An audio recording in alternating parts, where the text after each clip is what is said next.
اما بعد، محترم اسلامی بھائیوں، اللہ رب العزت کا بے انتہا شکر اور اس کا بڑا احسان ہے کہ اللہ تبارک و تعالی نے ہم تمام کو دین اسلام جیسی عظیم نعمت سے نوازا۔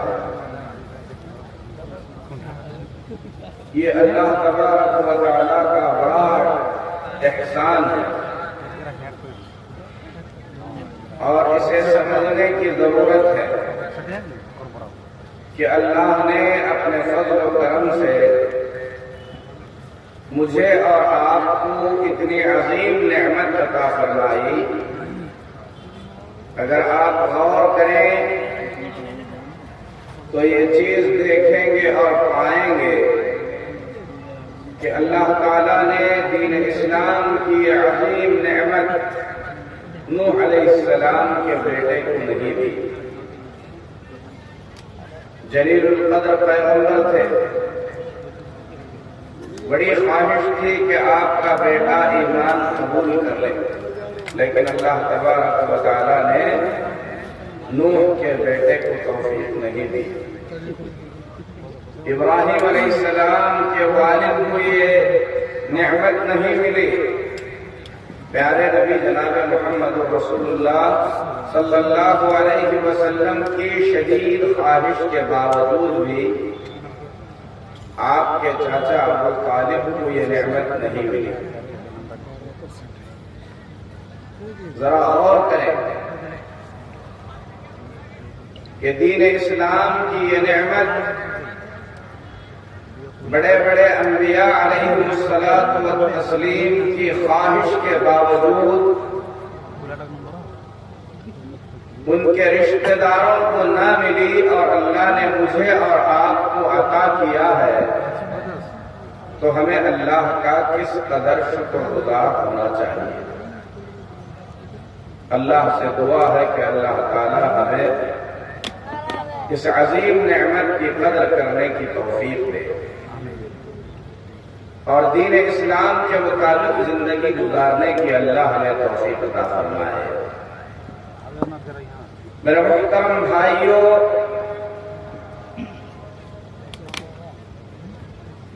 آج مسلمان جس طریقے کے حالات سے گزر رہے ہیں، یہ حالات کسی سے چھپے ہوئے نہیں۔ ہر وہ شخص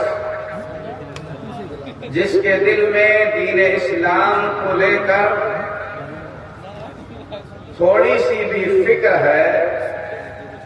مسلمانوں کے حالات کو لے کر بہت ہی زیادہ پریشان ہو جاتا ہے، کیونکہ اس دور میں مسلمان ہر اعتبار سے بہت ہی زیادہ پریشان حال ہے۔ آپ دیکھیں، سیاسی اعتبار سے مسلمانوں کا کوئی میدان نہیں،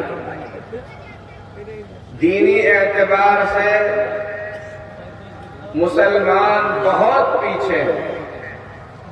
اخلاق کے اعتبار سے اگر دیکھیں مسلمان اخلاق میں بہت ہی زیادہ پیچھے ہیں، تعلیمی اعتبار سے اگر مسلمانوں کی پستی کو دیکھا جائے تو آج مسلمانوں سے زیادہ تعلیم سے دور کوئی نہیں ہے۔ مسلمانوں کے اقتصادی حالات اگر دیکھے جائیں، غربت، فقیری اور مسکینی جیسی مسلمانوں پر چھائی ہوئی ہے، ایسی کسی اور قوم پر نہیں چھائی ہوئی ہے۔ نہ ہم اقتصادی طور پر مضبوط ہے، نہ تعلیمی اعتبار سے ہمارا کوئی وجود ہے، نہ سیاسی اعتبار سے ہمارا کوئی وجود ہے۔ ذلت کی انتہا یہاں تک پہنچ چکی ہے کہ افسوس کے ساتھ کہنا پڑتا ہے کہ جہالت اور علم سے دوری اور دین سے بیزاری کا یہ عالم ہے کہ مسلمان اور خصوصاً مسلمان بچیاں مرتد ہو رہی ہیں، دین اسلام سے دور ہو رہی ہیں، غیروں کے ساتھ بھاگ کر نکاح کر رہی ہیں، اور یہ خبریں ہم دن بدن سنتے ہیں، دیکھتے ہیں، مشاہدہ کرتے ہیں۔ مسلمانوں کی ان حالات،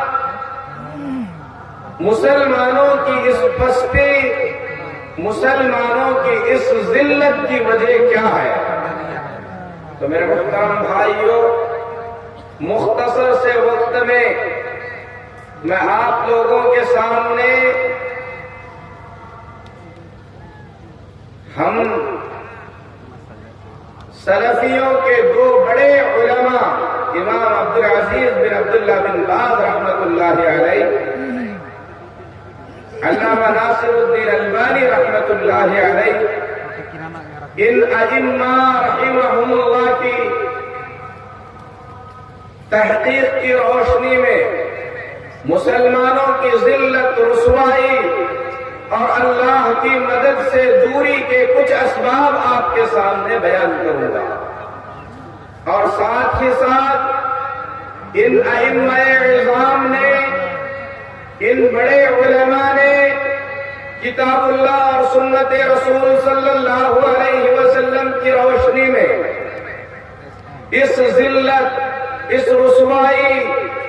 اور اس پستی سے نکلنے کا جو راستہ انہوں نے بیان کیا ہے، میں وہ راستہ بیان کروں گا۔ ہو سکتا ہے اللہ تبارک و تعالی ہم میں سے کسی کو اس بات کی توفیق عطا فرمائے کہ وہ اپنے گھرانے کو، اپنے سماج کو، اپنے معاشرے کو اس ذلت اور اس رسوائی سے اور اس پستی سے بچانے میں کامیاب ہو جائے۔ اور اللہ سے دعا ہے کہ اللہ تبارک و تعالی ہم مسلمانوں کو اس بات کی توفیق عطا فرمائے اور یہ موقع عطا فرمائے کہ ہم عزت اور شان اور شوکت کے ساتھ زندگی گزار سکیں۔ میرے محترم بھائیوں، امام عبدالعزیز بن عبداللہ بن باز رحمہ اللہ کی ایک چھوٹی سی کتاب ہے، اصل میں امام عبدالعزیز بن عبداللہ بن باز رحمہ اللہ کا ایک محاضرہ ہے، ایک تقریر ہے جسے کتاب کی شکل میں بیان کیا گیا ہے، جس میں عبدالعزیز بن عبداللہ بن باز رحمۃ اللہ علیہ مسلمانوں کی ذلت اور بستی کو بیان کرتے ہوئے فرماتے ہیں، وہ لوگ جن کے دلوں میں اسلامی غیرت ہے،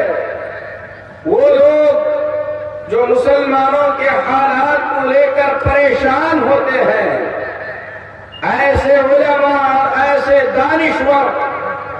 جنہیں مسلمانوں کے حالات کی فکر ہے، انہوں نے مسلمانوں کی ذلت اور رسوائی کے حالات کے بارے میں سنجیدہ ہو کر سوچا، بڑے غور و فکر کے بعد مسلمانوں کی ذلت اور رسوائی کی وجہ بیان فرمائی، جو حقیقت میں اس امت کو لگی ہوئی ایک بیماری ہے۔ آگے تمہید کے طور پر بیان فرماتے ہیں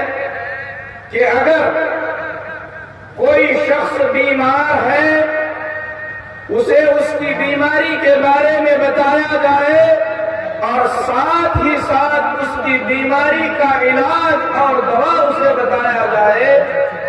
اور وہ شخص اس دوا کو استعمال کر کے اپنی بیماری کا علاج کرنا چاہتا ہے، تو اللہ تبارک و تعالیٰ اس کے لیے علاج کا راستہ آسان فرما دیتا ہے۔ 3 باتیں بیان فرمائی یہاں پر امام عبدالعزیز بن عبداللہ بن باز رحمہ اللہ۔ سب سے پہلی بات، سماج میں کچھ ایسے لوگ ضرور ہوتے ہیں جن لوگوں کے دلوں میں مسلمانوں کو لے کر غیرت کا جذبہ ہوتا ہے، سماج میں کچھ ایسے لوگ ضرور ہوتے ہیں جو مسلمانوں کے مسائل کو لے کر بڑی سنجیدگی کے ساتھ سوچتے ہیں۔ اللہ تبارک و تعالی ہم تمام کو ان لوگوں میں سے بنائے جو لوگ خود کے لیے نہیں بلکہ سماج کے لیے دیتے ہیں۔ اللہ تعالیٰ اپنے فضل و کرم سے جب تک ہمیں اس دنیا میں رکھے، اسلام کی غیرت کے ساتھ زندہ رکھے، دین اسلام کے جذبے کے ساتھ اللہ تبارک و تعالیٰ ہمیں زندہ رکھے، اور دین اسلام کے جذبے کے ساتھ اللہ تبارک و تعالیٰ ہمیں وفات عطا فرمائے۔ دوسری بات امام عبدالعزیز بن عبداللہ بن باز رحمہ اللہ نے یہ بیان فرمائی کہ وہ لوگ جن کے دلوں میں اسلامی غیرت ہے، وہ مسلمانوں کی ذلت اور رسوائی کے اسباب بھی تلاش کرتے ہیں، اس کا علاج بھی تلاش کرتے ہیں۔ بہت سے لوگ ایسے آپ کو ملیں گے جو مسلمانوں کی پریشانی کو تو بیان کریں گے، ذلت کو تو بیان کریں گے، لیکن علاج بیان نہیں کریں گے۔ اس طریقے سے صرف بیماری کو بیان کرنا، علاج کو نہ بیان کرنا، امت کو مزید پستی میں دھکیلنا ہے، اور یہ منہج اور یہ طریقہ درست طریقہ نہیں ہے، صحیح طریقہ نہیں ہے۔ امام عبدالعزیز بن عبداللہ بن باز رحمہ اللہ نے تیسری بات بیان فرمائی کہ جب بیماری بتا دی جائے، اس کا علاج بتایا جائے، تو عقل مند آدمی اپنی بیماری اور دوا کو پہچاننے کے بعد اس دوا کا استعمال کر کے اپنی بیماری کا علاج کرنا چاہتا ہے۔ تو معاشرے کی یہ ذمہ داری ہے کہ جب علماء حق ہماری بیماری بیان کریں، ہماری پستی کے اسباب بیان کریں، پستی کے اسباب کے ساتھ ساتھ پستی اور ذلت سے نکلنے کے جو راستے اہل ائمہ نے بیان کیے ہیں، کتاب و سنت کی روشنی میں بیان کیے گئے ہیں، جب اسے بیان کیا جائے تو ہم میں سے ہر شخص یہ سوچ کر ان اسباب کو اور اس کے علاج کو سنے اور سمجھے کہ یہ بات مجھ سے کہی جا رہی ہے، اور خود کا علاج کرنے کی کوشش کرے، اور اللہ سے دعا ہے کہ اللہ ہمیں اس کی توفیق عطا فرمائے۔ کیونکہ ہوتا کچھ اس طریقے سے ہے کہ جب مسلمانوں کی ذلت کے اسباب بیان کیے جاتے ہیں تو آدمی سوچتا ہے کہ اس کا ذمہ دار میں نہیں ہوں، مسلمانوں کی رسوائی، ذلت، مسلمانوں پر آئی ہوئی مصیبت کا ذمہ دار اگر ہم میں سے ہر شخص اپنے آپ کو سمجھ کر اپنی اور اپنے سماج کے اصلاح کی کوشش کرے تو یقیناً ہم ذلت اور رسوائی سے نکل سکتے ہیں۔ تو امام عبدالعزیز بن عبداللہ بن باز رحمہ اللہ نے آگے یہ بات بیان فرمائی کہ بڑے غور و خوض کے بعد اس نتیجے پر پہنچے کہ مسلمانوں کی ذلت اور رسوائی کے من جملہ اسباب میں سے سب سے بڑا سبب ہے مسلمانوں کی جہالت، مسلمانوں کی دوری علم سے، الجہل باللہ۔ سب سے پہلی چیز اللہ تبارک و تعالی سے غفلت، اللہ کو نہ پہچاننا، اللہ کی عظمت کو نہ پہچاننا، اللہ تبارک و تعالیٰ کے احکام کو نہ پہچاننا، اور یہ نہ جاننا کہ اللہ تبارک و تعالیٰ نے انہیں کس لیے پیدا کیا ہے۔ الجہل بعواقب الامور، مسلمان جو کر رہے ہیں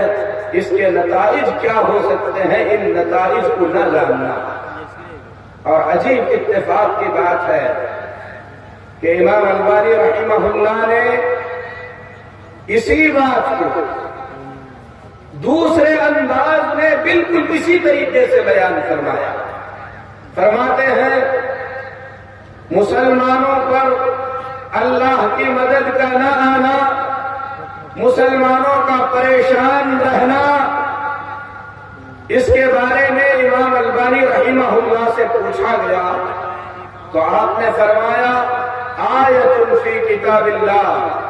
اللہ کی کتاب کی ایک ایسی آیت جسے مسلمان رات دن پڑھتا ہے، آگے فرماتے ہیں پڑھتے ہی نہیں بلکہ خوبصورت تحریر میں سنہرے حرفوں میں اسے لکھ کر بہت سارے لوگ اپنے مجلس کی زینت کے طور پر اسے لگاتے بھی ہیں، اپنے گھروں میں، اپنے دکانوں میں، اپنے آفسوں میں،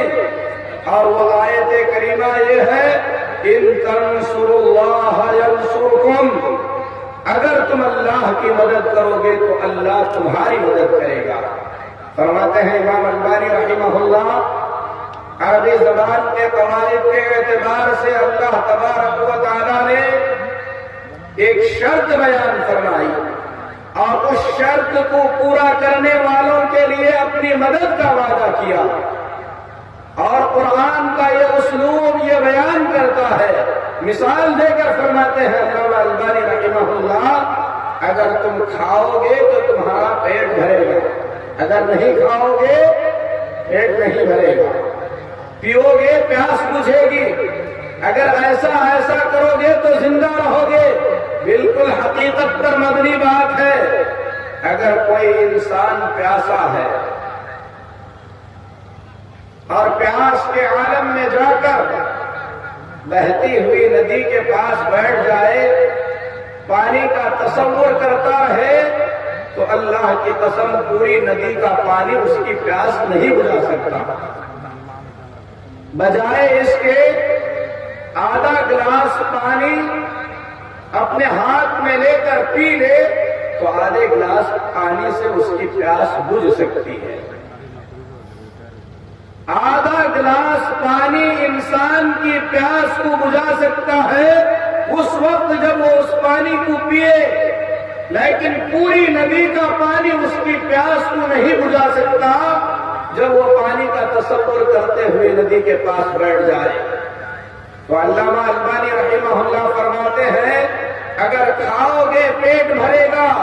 پیو گے پیاس بجھے گی، یہ شرط ہے، اور شرط کے بدلے میں آپ کو جس چیز کا وعدہ کیا گیا ہے وہ ملے گا، اور اللہ کی سنتیں ہیں۔ اللہ کی زمین پر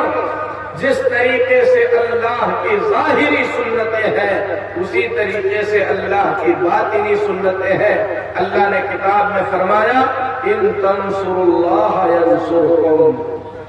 اللہ تمہاری مدد کرے گا، کب؟ اس وقت جب تم اللہ کی مدد کرو گے۔ علامہ البانی رحمہ اللہ فرماتے ہیں ہر مسلمان پر یہ بات واضح ہے، عیاں ہے، وہ اچھے سے سمجھتا ہے کہ یہاں پر مدد سے مراد اللہ تبارک و تعالی کسی ظاہری مدد کا مطالبہ نہیں کر رہا ہے۔ اللہ تبارک و تعالی غنی ہے، وہ یہ نہیں چاہتا کہ ہم اپنی فوجوں سے اللہ کی مدد کریں، بلکہ یہاں پر ان تنصر اللہ سے مراد علامہ البانی رحمہ اللہ فرماتے ہیں کہ اگر تم اللہ تبارک و تعالی کے احکام پر عمل پیرا ہوگے، اگر تم اللہ کے احکامات کو سمجھ کر اللہ کے احکامات کے مطابق زندگی گزارو گے، ینصرکم، تو اللہ تبارک و تعالی تمہاری مدد فرمائے گا۔ آگے بیان فرماتے ہیں لیکن افسوس کا مقام ہے کہ مسلمانوں کی اکثریت سب سے پہلے دین کو جانتی ہی نہیں ہے اور جاننا ہی نہیں چاہتی ہے۔ کتنے ایسے لوگ ہیں جن کی زندگی کے اہم مقاصد میں سے آدمی کا ایک اہم مقصد ہوتا ہے جس کے لیے وہ جیتا ہے۔ ہم صبح اٹھتے ہیں، اپنے دن بھر کا ایک پروگرام بناتے ہیں کہ ہمیں کام پہ جانا ہے، آ کر نہانا ہے، کھانا ہے، فلاں فلاں کام کرنا ہے۔ ایسے ہی آپ بتائیں آپ کے زندگی کے پورے پروگرام میں دین اسلام کے لیے کتنا وقت مختص ہے؟ دین سیکھنے کے لیے، دین کے امور پر عمل کرنے کے لیے، اور مقصد سے کتنی لاپرواہی ہے خصوصاً دینی مقاصد سے، اس کی مثال یہاں پر ہمیں نظر آ رہی ہے۔ دیکھیے، اپنی آنکھوں سے دیکھیے، جو لوگ جاگ رہے ہیں، میں ان لوگوں سے پوچھنا چاہتا ہوں کہ اگر ہم دنیا کے کسی کام میں ہوتے، اللہ کے لیے بتائیے، دنیا کے کسی کام میں ہم ہوتے، ٹرین پکڑنے گئے ہوتے، ہماری ٹرین کا وقت ہوتا، تو کیا پلیٹ فارم پر اس طریقے سے سوتے جس طریقے سے ہم ابھی جلسہ گاہ میں سوئے ہوئے ہیں؟ یہ جلسہ سننے والوں کا عالم ہے، سننے کے لیے آئے ہیں، رات کا جلسہ رکھا گیا ہے، علماء کو پلین کی ٹکٹ دے کر دور دور سے بلایا گیا ہے، 40-50 منٹ آپ لوگوں کے بیچ تقریر کرنے کے لیے، میں کرناٹک سے آیا ہوں، 40-50 منٹ کی تقریر کے بعد مجھے جانا ہے۔ مولانا دور دراز سے آئے ہیں، کوئی ممبئی سے تشریف لائے ہیں، اور سننے والوں کے اندر ماشاءاللہ اتنی سنجیدگی ہے کہ پورے کے پورے سوئے ہوئے۔ اب کسے سنائیں؟ دین سے سنجیدگی کا ہمارا یہ عالم ہے، اسے ہمیں ماننا پڑے گا۔ دین کے سارے معاملات ہماری زندگی میں صرف ہماری طبیعت کے مطابق چاہیے۔ ہم اپنے مزاج کو دین کے مطابق بنائیں، یہ چیز ہم سے ہوتی نہیں ہے۔ ہم چاہتے ہیں کہ دین کو اپنی طبیعت کے مطابق اپنا لیں۔ جب ہمارا دل کرے گا نماز پڑھیں گے، جب اللہ نماز پڑھنے کے لیے کہے گا تب نہیں پڑھیں گے، یعنی نماز بھی پڑھیں گے تو اپنی مرضی سے اپنی چلا کر پڑھیں گے۔ دین سیکھیں گے اس وقت سیکھیں گے جب ہمارے پاس وقت ہوگا، ہماری طبیعت کرے گی، اسے ہم اپنی ضرورت سمجھ کر نہیں سیکھیں گے۔ علامہ البانی رحمہ اللہ نے بڑی بات بیان فرمائی، کہا سب سے پہلی بات تو یہ ہے کہ مسلمانوں کی اکثریت دین کیا ہے اسے جاننے کی انہیں فکر ہی نہیں ہے، اس کی انہیں کوشش ہی نہیں ہے۔ دوسری چیز، اگر کچھ لوگ دین سے دلچسپی رکھتے بھی ہیں، دین کی کچھ باتیں سیکھے ہوئے بھی ہیں، تو ان میں سے بہت سارے لوگ ایسے ہیں جو دین کا صحیح علم نہیں رکھتے۔ کسی نے بھی دین کے نام پر کچھ بھی سکھا دیا، اسے دین سمجھ لیتے ہیں۔ تو سب سے پہلے ہمارے اندر جہالت کو مٹانے کا جذبہ آنا چاہیے، اور جب یہ میں بات کہہ رہا ہوں جہالت کو مٹانے کا جذبہ آنا چاہیے، سننے والا ہر شخص یہ سمجھے کہ جہالت سماج سے مٹانے کا نہیں، سب سے پہلے خود سے جہالت کو مٹانے کا جذبہ آنا چاہیے۔ خود کو یہ سمجھنا چاہیے کہ دین کے علم کا ایک بڑا حصہ ایسا ہے جس کا جاننا مجھ پر فرض ہے، اور میں جانتا نہیں ہوں۔ خود سے جہالت کو میں مٹاؤں، اپنی اصلاح کروں، خود کو علم والا بناؤں۔ تو علامہ البانی رحمہ اللہ نے مسلمانوں کی مدد نہ ہونے کے سلسلے میں ان تنصروا اللہ ینصرکم اس آیت کریمہ کی روشنی میں فرمایا، اکثر طبقہ مسلمانوں کا سب سے پہلی بات تو یہ ہے کہ وہ دین کو جانتا نہیں ہے، اور جاننا ضروری نہیں سمجھتا ہے. کچھ لوگ جو دین کو اگر جانتے بھی ہیں، دین کو اگر سمجھتے بھی ہیں، صحیح دین سے دور ہیں، دین کی صحیح معلومات سے ناواقف ہیں. آگے فرماتے ہیں اس دین کو جاننا یا صحیح دین کو جاننا یہ کافی نہیں ہے.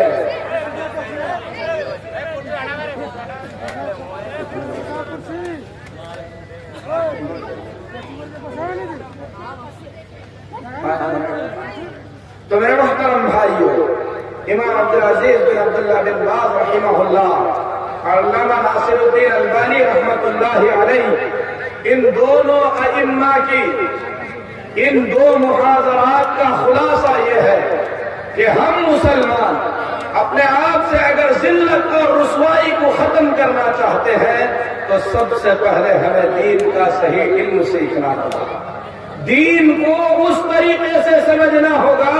جس طریقے سے اللہ چاہتا ہے، اللہ کے رسول صلی اللہ علیہ وسلم چاہتے ہیں، اور اس دین پر اسی طریقے سے عمل کرنا ہوگا. میں ایک چھوٹی سی بات بیان کر کے، وقت بہت کم ہے، اپنی بات ختم کرتا ہوں. ہم مسلمان اپنے دین کو لے کر کس قدر سنجیدہ ہیں، اس چیز کو اگر حقیقت میں ہم دیکھنا چاہتے ہیں تو آج صبح کی نماز میں ہماری تعداد کو ہم دیکھیں، ہمیں سمجھ میں آ جائے گا. جلسہ سن رہے ہیں،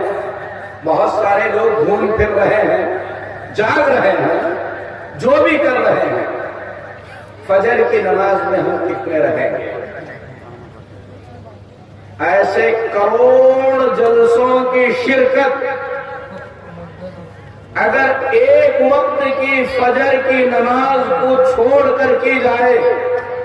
ایسے کروڑ جلسے سن کر سمجھ کر علماء نے جو بھی سمجھایا وہ پورا سمجھ کر آپ جائیں، لیکن اس کے بدلے میں آپ جا کر فجر کی نماز میں سو جائیں تو اللہ کی قسم ایسے کروڑوں جلسے سننا آپ کے لیے کوئی فائدے کی چیز نہیں. دین کو دین کے مطابق لیجیے، دین کو سنجیدگی کے ساتھ لیجیے. اللہ اور اس کے رسول صلی اللہ علیہ وسلم جس طریقے سے آپ کو چاہتے ہیں کہ آپ دیندار بنے، ویسے دیندار بنے، اپنی مرضی کے دیندار نہ بنے. اللہ سے دعا ہے کہ اللہ تبارک و تعالی ہمیں علم نافع عطا فرمائے، جہالت سے اللہ ہماری حفاظت فرمائے، مسلمانوں کی بستی سے اللہ تبارک و تعالیٰ انہیں نکالے. عزت کی زندگی گزارنے کے جو راستے ہیں ان راستوں کو اپنانے کے اللہ توفیق دے. آمین. وصلی اللہ علی نبینا محمد وعلی آلہ وصحبہ.